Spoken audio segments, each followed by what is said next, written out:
Au titre du cabinet du Premier ministre, le Conseil des ministres a examiné et adopté le projet de texte ci-après. Projet de loi modifiant la loi numéro 2022-59 du 16 décembre 2022 relative à la protection des données à caractère personnel. La mise en œuvre de la loi numéro 2022-59 du 16 décembre 2022 a révélé des incohérences et des omissions qui ne permettent pas à cette loi de répondre aux préoccupations qui ont présidé à son adoption. Ces insuffisances concernent notamment les ressources, l'ancrage et la composition de la Haute Autorité de protection des données à caractère personnel HAPDP. Afin de corriger ces insuffisances, il a été décidé que la HAPDP soit désormais rattachée à la présidence de la République pour consolider le système de protection des données à caractère personnel et faciliter la coopération juridique et institutionnelle en la matière. Ce projet de loi sera transmis à l'Assemblée nationale. Projet de décret fixant le traitement mensuel des primes, les indemnités et les autres avantages accordés au directeur général et au directeur de l'autorité de régulation du secteur de l'énergie ARCE. L'article 20, alinéa 1 de la loi numéro 2015-58 du 2 décembre 2015 portant création, mission, organisation et fonctionnement d'une autorité administrative indépendante dénommée Agence de régulation du secteur de l'énergie ARCE prévoit que le directeur général, président du collège de régulation de l'ARCE et les autres directeurs membres du collège perçoivent un traitement mensuel des indemnités et autres avantages fixés par décret pris en Conseil des ministres sur proposition du Premier ministre en référence au salaire des directeurs généraux des entreprises des secteurs régulés. Le présent projet de décret a pour objet de prendre en compte cette disposition légale. Au titre du ministère des Affaires étrangères et de la coopération, le Conseil des ministres a examiné et adopté les projets de texte ci-après. Projet de loi autorisant la ratification de l'accord de crédit numéro 731-40/NE d'un montant de 84 900 000 euros, signé le 20 mai 2023 à Niamey entre la République du Niger et l'Association internationale de développement AID pour le financement du projet d'harmonisation et d'amélioration des statistiques en Afrique de l'Ouest et du Centre. L'accord de crédit, objet du présent projet de loi, a pour objectif global d'aider les pays participants et les organismes régionaux concernés à mettre en place des systèmes statistiques performants et durables. Le projet financé par l'accord poursuit les objectifs spécifiques suivants: améliorer la performance statistique des pays, assurer l'harmonisation régionale des données statistiques, améliorer l'accès aux données et leur utilisation, renforcer la modernisation du système statistique dans les pays participants. Le projet sera mis en œuvre à travers les 4 composantes ci-après: l'harmonisation et la protection de statistiques de base utilisant les normes internationales de qualité des données, la modernisation statistique, la réforme institutionnelle, le capital humain, l'accessibilité et l'utilisation des données, la construction, l'amélioration et la modernisation de l'infrastructure physique, la gestion, le suivi et l'évaluation du projet. Projet de loi autorisant la ratification du traité sur l'interdiction des armes nucléaires adopté le 7 juillet 2017 par l'Assemblée générale des Nations unies à New York. L'objectif du traité, objet du présent projet de loi, est d'agir pour que de réels progrès soient accomplis en vue d'un désarmement général et complet. Les progrès attendus seront réalisés sous un contrôle international strict et efficace afin d'instaurer un monde exempt d'armes nucléaires de manière irréversible, vérifiable et transparente. L'accord de crédit et le traité entrent dans la catégorie des instruments juridiques internationaux dont la ratification nécessite l'adoption préalable d'une loi d'autorisation conformément à l'article 169 de la Constitution du 25 novembre 2010. Ces 2 projets de loi seront transmis à l'Assemblée nationale. Au titre du ministère de l'Énergie et des énergies renouvelables, le Conseil des ministres a examiné et adopté le projet portant Code de l'électricité.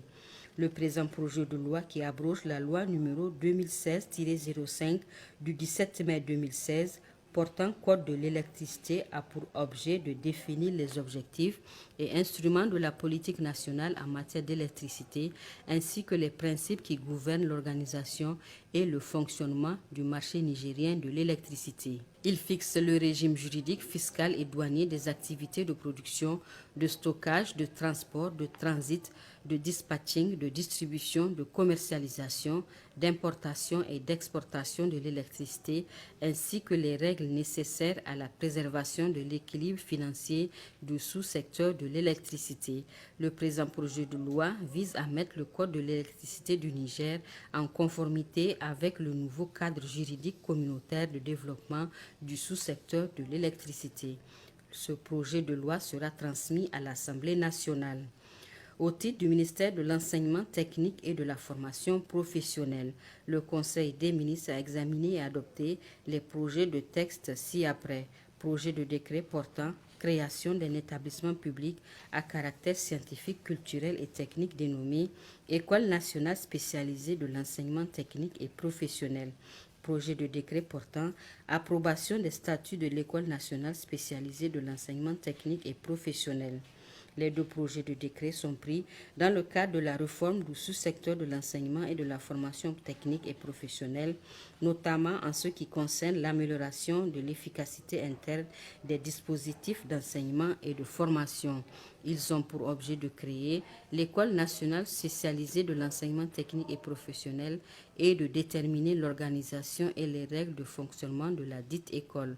L'INSEP a notamment pour mission la formation initiale et continue du personnel enseignant de l'enseignement et la formation technique et professionnelle, la formation du personnel d'encadrement pédagogique de l'enseignement et la formation technique et professionnelle, la formation du personnel d'administration et de gestion des établissements et centres de l'enseignement et la formation technique et professionnelle, la réalisation de prestations de formation de conseils d'expertise et d'application industrielle ou commerciale à la demande des partenaires publics et privés. Au titre du ministère de la Justice, le Conseil des ministres a examiné et adopté le projet de loi modifiant et complétant la loi numéro 2015-036 du 26 mai 2015 relative à la lutte contre le trafic illicite des migrants. Le présent projet de loi vise à adopter le cadre juridique en matière de prévention et de répression du trafic illicite des migrants aux standards du droit international des droits de l'homme et des conventions et accords régionaux et sous-régionaux relatifs à la libre circulation des personnes que le Niger a ratifié. Ce projet de loi sera transmis à l'Assemblée nationale. Au titre du ministère des Finances, le Conseil des ministres a examiné et adopté le projet de décret relatif à la prise en charge des orphelins, veuves, veufs et ascendants directs des agents du cadre des douanes décédés en service commandé. Le présent projet de décret vise à déterminer les modalités de prise en charge des orphelins, veuves, veufs et ascendants directs des agents du cadre des douanes décédés en service commandé, à l'instar de ceux des autres forces de défense et de sécurité. Il fixe les montants des prises en charge médico-sociales, scolaires et octroie des facilités aux orphelins des agents du cadre des douanes décédés en service commandé en ce qui concerne les recrutements et les stages et des secours ordinaires et exceptionnels à l'occasion de certaines fêtes. Au titre du ministère de l'Industrie et de l'Entrepreneuriat des Jeunes, le Conseil des ministres a examiné et adopté le projet de décret accordant le bénéfice des avantages du régime conventionnel du cadre des investissements à la société SCI Ténéré pour la construction et l'équipement d'un complexe touristique et de loisirs dénommé le Guntuyena. La société SCI Ténéré est une société civile immobilière dont le siège social est fixé à Niamey. Cette société a sollicité l'agrément au bénéfice des dispositions du Code des investissements pour la construction et l'équipement d'un complexe touristique et de loisirs dénommé le Guntuyena à Niamey. La société SCI Ténéré s'engage en cas d'octroi de l'agrément à investir 7 230 549 556 francs CFA hors taxes et hors fonds de roulement et à créer 77 emplois permanents. Mesures nominatives. Le Conseil des ministres a adopté la mesure individuelle suivante. Au titre du ministère de l'Énergie et des énergies renouvelables, M.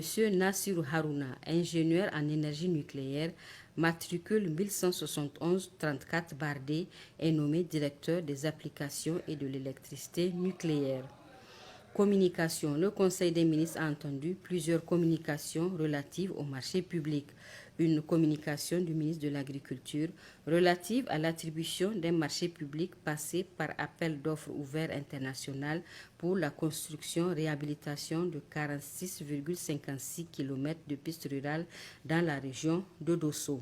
Ce marché est reparti en 4 lots comme suit. Lot numéro 1, travaux de construction de la piste Gonga, Tchédé, Louga, Loulou-Djepel, Loulou-Gezarma, longue de 12,189 km. Ce marché, d'un montant de 344 746 428 francs CFA hors taxe, a pour attributaire provisoire l'entreprise Aliou Aboubakar avec un délai d'exécution de 11 mois. Lot numéro 2, travaux de construction de la piste Kourfaré, Kandaji, longue de 14,752 km. Ce marché, d'un montant de 358 519 909 francs CFA hors taxe, a pour attributaire provisoire l'entreprise EHA BTP VLM avec un délai d'exécution de 11 mois. Lot numéro 3, travaux de construction de la piste Malgourou, Bani Koubey, longue de 9,064 km. Ce marché d'un montant de 364 309 680 francs CFA hors taxe a pour attributaire provisoire l'entreprise Assaïd Al-Mahadi avec un délai d'exécution de 10 mois. Lot numéro 4, travaux de réhabilitation des pistes Tela, Tanagaï, longue de 6,124 km et rond-point marché de Bumba, longue de 4,431 km. Ce marché d'un montant de 314 102 212 francs CFA hors taxe a pour attributaire provisoire le groupement d'entreprises Mohamed Abidine et Ould avec un délai d'exécution de 11 mois. Une communication du ministre de l'Éducation nationale relative à l'attribution de 2 marchés publics passés par appel d'offres national pour la construction d'infrastructures scolaires du primaire et du premier cycle du secondaire. Le premier marché est relatif au lot 5 du marché numéro 1 de la région de Zender et porte sur la construction d'un collège du premier cycle du secondaire CEG franco-arabe à Belbéji et d'un complexe primaire bilingue à Guinaango, département de Belbéji. Ce marché, d'un montant de 329 997 208 francs CFA hors taxe, a pour attributaire provisoire l'entreprise Sami Hydro avec un délai d'exécution de 8 mois. Le deuxième marché est relatif au lot 5 du marché numéro 2 de la région de Zender et porte sur la construction d'un collège du premier cycle du secondaire CEG franco-arabe à Guidimouni et d'un complexe primaire bilingue à Myria. Ce marché d'un montant de 341 972 046 francs CFA hors taxe a pour attributaire provisoire l'entreprise SNLMTP avec un délai d'exécution de 8 mois. Une communication du ministre de l'Enseignement technique et de la formation professionnelle relative à l'attribution d'un marché public passé par appel d'offres ouvert national pour l'acquisition de l'installation d'équipements au profit du lycée professionnel des métiers du pétrole de Difa. Ce marché, d'un montant de 543 572 127 francs CFA, toutes taxes comprises, a pour attributaire provisoire l'entreprise Eglemine, BTP Hydraulique et Commerce Général avec un délai de livraison de 90 jours calendaires.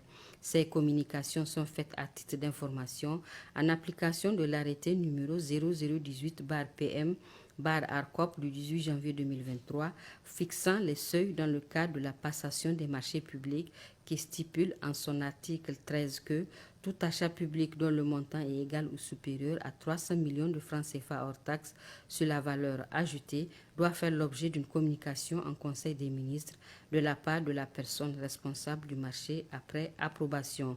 L'ordre du jour étant épuisé, le président de la République a levé la séance.